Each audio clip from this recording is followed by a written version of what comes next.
warahmatullahi wabarakatuh. Salam kader Madrasah Mu'allimin Muhammadiyah Yogyakarta. Hebat, dahsyat, luar biasa.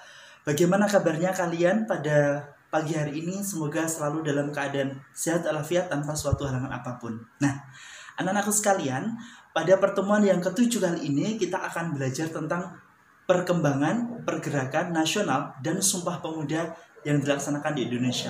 Nah, ini penting sekali karena kita akan memahami sejarah bagaimana pembentukan adanya organisasi pergerakan nasional hingga tercapainya Sumpah Pemuda yang menjadi cikal bakal dari adanya Republik Indonesia tercinta ini. Nah, untuk lebih jelasnya, silahkan mendengarkan dan menyimak PowerPoint berikut ini. Silahkan. Perkembangan pergerakan nasional dan Sumpah Pemuda. Pada pertemuan yang ketujuh ini kita akan belajar tentang menghargai nilai-nilai Sumpah Pemuda dan maknanya bagi kehidupan kebangsaan di Indonesia pada masa kini. Nah, dengan tujuan pembelajaran adalah mengidentifikasi hubungan berkembangnya faham-faham baru dan transformasi sosial dengan kesadaran dan pergerakan kebangsaan. Yang kedua, mengidentifikasi perkembangan pergerakan nasional. Nah, dalam memahami perkembangan pergerakan nasional dan Sumpah Pemuda, secara peta konsep dibagi menjadi dua, yaitu perkembangan organisasi pergerakan nasional dan pelaksanaan Sumpah Pemuda sendiri. Nah, perkembangan organisasi pergerakan nasional kita nanti akan membahas tentang Budi Utomo, Indiste Partits, Sarekat Islam, Partai Komunis Indonesia, Taman Siswa, Partai Nasional Indonesia, Pergerakan Kaum Wanita, Gerakan Pemuda, Perhimpunan Pelajar-Pelajar Indonesia, Pemuda Indonesia, dan Perhimpunan Indonesia. Baik, dimulai dari yang pertama adalah Budi Utomo. Ini merupakan organisasi modern pertama yang didirikan oleh pelajar Stovia atau sekolah kedokteran pada masa Belanda dulu, sekitar tanggal 20 Mei 1908 di Jakarta. Pendirinya adalah sosok yang terkenal adalah Dr. Sutomo beserta teman-temannya, dan organisasi ini bersifat non-politik. Nah, penggagasnya adalah Dr. Wahidin Sudirohusodo dengan adanya dana pelajar yang ditujukan untuk para pelajar yang memang dari segi ekonomi mengalami tidak mampu tapi disekolahkan di bidang melalui dana pelajar. Nah, selanjutnya di sini ada beberapa hal yang menyebabkan kemunduran Budi Utomo, yaitu karena fokus pada kepentingan birokrat, tidak memperhatikan reaksi rakyat atau aspirasi rakyat, dan masih menggunakan bahasa Belanda di organisasi Budi Utomo, dan banyak pemuda yang mengindirkan diri seperti Dr. Cipto Mangunkusumo. Nah, selanjutnya organisasi yang kedua adalah Indiste Partits. Ini berdiri tanggal 25 Desember 1912, didirikan oleh 3 serangkai, yaitu Dowes Dekker, Dr. Cipto Mangunkusumo, dan Suwardi Suryaningrat, yang ke depan nanti adalah Ki Hajar Dewantara. Nah, Indiste Partits ini dalam bahasa Indonesia berarti Partai Indonesia. Ini berjuang melepaskan diri dari penjajahan dengan semboyannya Indische Los van Holland dan Indi for Indies, yang pada intinya adalah Hindia adalah hanya untuk penduduk India, artinya Indonesia. Nah, keanggotaannya terbatas pada kaum pelajar dan karena sifatnya yang masih kedaerahan sehingga ini masih belum bisa maksimal dalam pelaksanaannya. Dan dibubarkan pada tahun 1913 karena ketakutan dari Belanda bahwasanya ini merupakan partai yang radikal. Dan anggotanya masuk dalam insulin atau organisme peranakan dan orang Eropa yang ingin tinggal di Indonesia. Nah, dari insulin ini sebenarnya nanti akan menjadi partai, yaitu National Indiste Partits, karena adanya gerakan dari anggotanya 3 serangkai ini untuk tetap mempertahankan nasionalismenya. Selanjutnya adalah Sarekat Islam, yaitu organisasi nasional pertama yang bersifat kerakyatan. Nah, ini bergerak dalam bidang sosial, ekonomi, pendidikan, yang awalnya ini adalah bernama Sarekat Dagang Islam, yaitu pada tahun 1911 di Surakarta oleh Haji Samanhudi. Dan selanjutnya ini dikembangkan kembali oleh Hos Cokro Aminoto sehingga pada tanggal 10 September 1912 namanya dirubah menjadi Sarekat Islam sehingga bidangnya lebih luas. Nah, pada saat perkembangan ini ada peristiwa yang sangat menggetirkan, yaitu pada tahun 1913 di mana terjadi kongres pertama di Surabaya, dan tahun 1915 ini berdiri CSI. Itu adalah semacam center syarikat Islam, dan pada saat perkembangan syarikat Islam ini mulai berkembang di tanah Indonesia, maka Sneflit yang beraliran Marxisme, ini orang Belanda, ini mendirikan ISDV, yaitu pada tahun 1914 ini berupaya untuk menggalang simpati dari rakyat. Namun karena tidak mendapatkan dari rakyat berupa simpati, maka ini melakukan infiltrasi ke tubuh SI, sehingga SI ini nanti ke depan akan menjadi pecah, yaitu SI merah dan SI putih. SI merah ini nanti dipimpin oleh seperti Semaun, Alimin, Darsono di Semarang, dan SI putih ini dipimpin oleh Haji Agus Salim, Hossokro Aminoto, Abdul Muiz, sama Suryo Pranoto. Nah, dan ISDV ini nanti ke depan berubah menjadi PKI, dan pada tahun sekitar 1930 ini menjadi PSII. Nah, SI Merah ini mensiasatinya dengan cara membuka cabang di daerah Sarekat Islam Putih. Selanjutnya, lahirlah Partai Komunis Indonesia yang berawal dari adanya ISDV yang dipimpin oleh Sneflit Drecker Brestander tahun 1914, dan tahun 1920 ISDV ini menjadi PKI di bawah pimpinan Semaun sebagai ketua dan wakilnya Darsono, di mana 1924 Kongres 1 melakukan agitasi mendirikan negara Soviet Indonesia. Nah, pada saat awal PKI ini tadi, awalnya adanya infiltrasi, lalu yang kedua adanya agitasi. Nah, untuk itu maka pada tanggal 12 November 1926 di Jawa Barat, 1927 di Sumatera Barat, ini terjadi pemberontakan PKI yang pertama kali.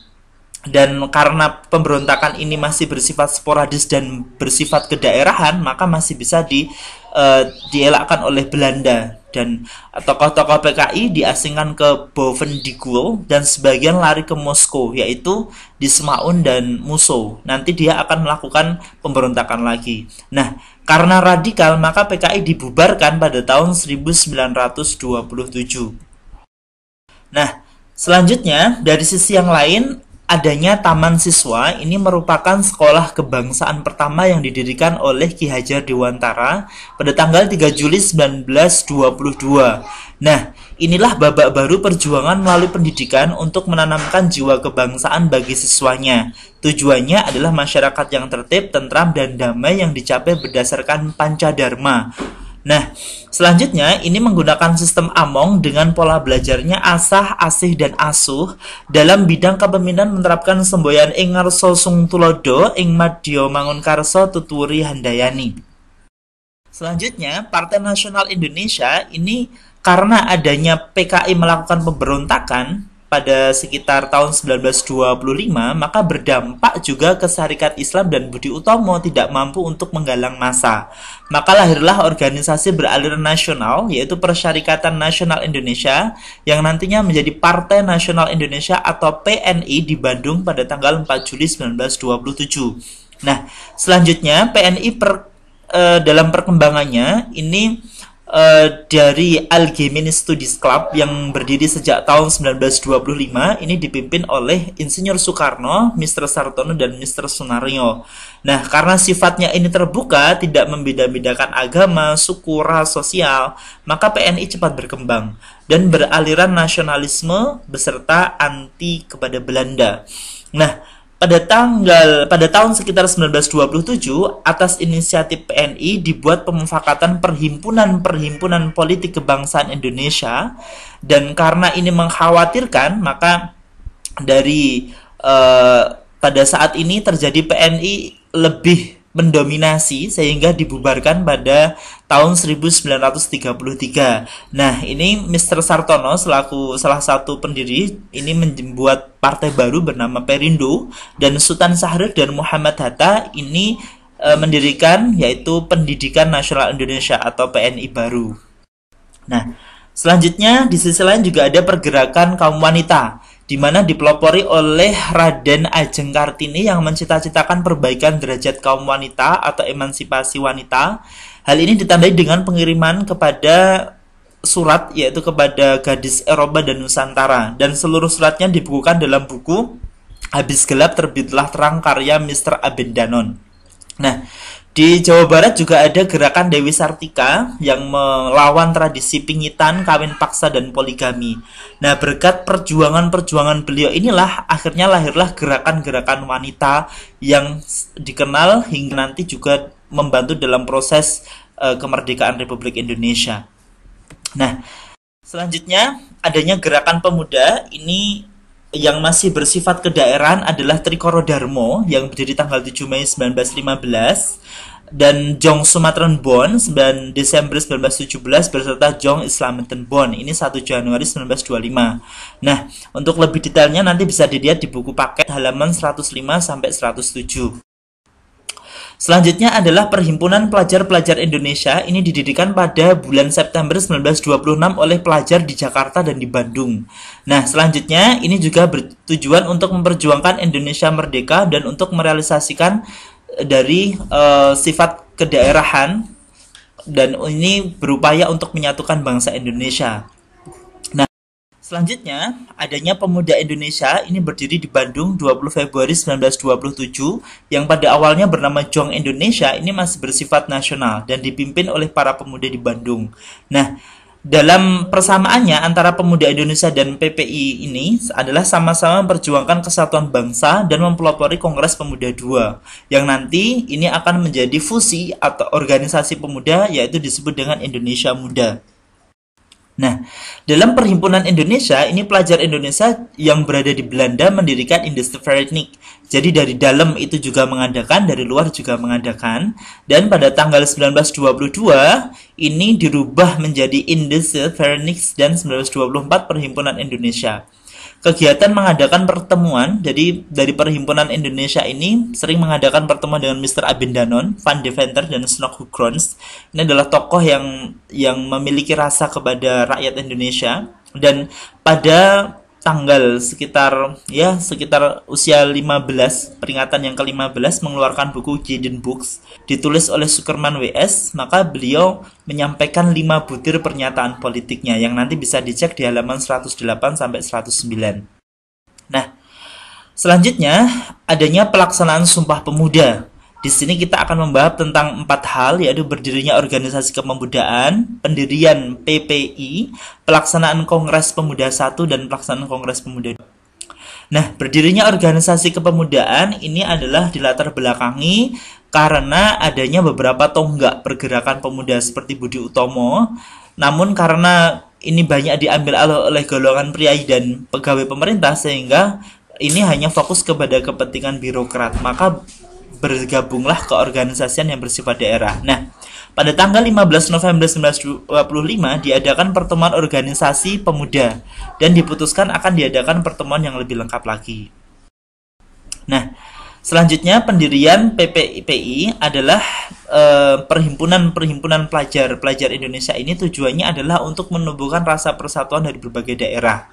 Nah, dan di sini pelajar dari Jakarta dan Bandung ini juga berperan aktif mendirikan Perhimpunan Pelajar-Pelajar Indonesia. Selanjutnya pelaksanaan Kongres Pemuda II.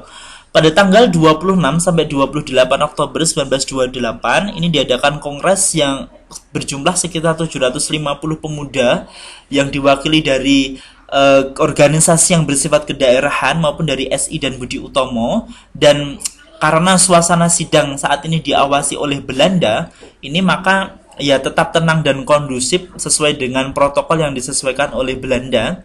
Dan di sini Muhammad Yamin menyampaikan atau menyusun rumusan kongres yang menyatakan bahwa misalnya Indonesia itu dulu adalah satu, dibuktikan dengan adanya Kerajaan Sriwijaya dan Kerajaan Majapahit yang wilayahnya itu bersatu menjadi satu kesatuan, tidak terpecah belah. Dan pada sidang terakhir tanggal 28 Oktober 1928 diikrarkan Sumpah Pemuda dan menetapkan lagu Indonesia Raya karya W.R. Supratman. Pada saat itu masyarakat benar-benar merasakan keharuan yang luar biasa karena adanya lagu pertama kali diperdengarkan lagu kebangsaan Indonesia Raya. Selanjutnya, pada tugas pertemuan ke-7 ini, nanti silahkan kalian membaca materi bab 4 perkembangan pergerakan nasional dan Sumpah Pemuda. Nah, atau juga bisa membaca dalam buku paket Sejarah Indonesia kelas 5 mulai halaman 90 sampai 117 atau membaca pada rangkuman materi di aplikasi e-learning Mualimin pada bagian materi berbentuk PDF atau PowerPoint. Nah, seperti itu dulu dari Ustadz. Selamat membaca untuk tugas pertemuan yang ke-7 ini. Sehat selalu, tetap semangat. Salam kader Madrasah Mualimin Muhammadiyah Yogyakarta. Assalamualaikum warahmatullahi wabarakatuh.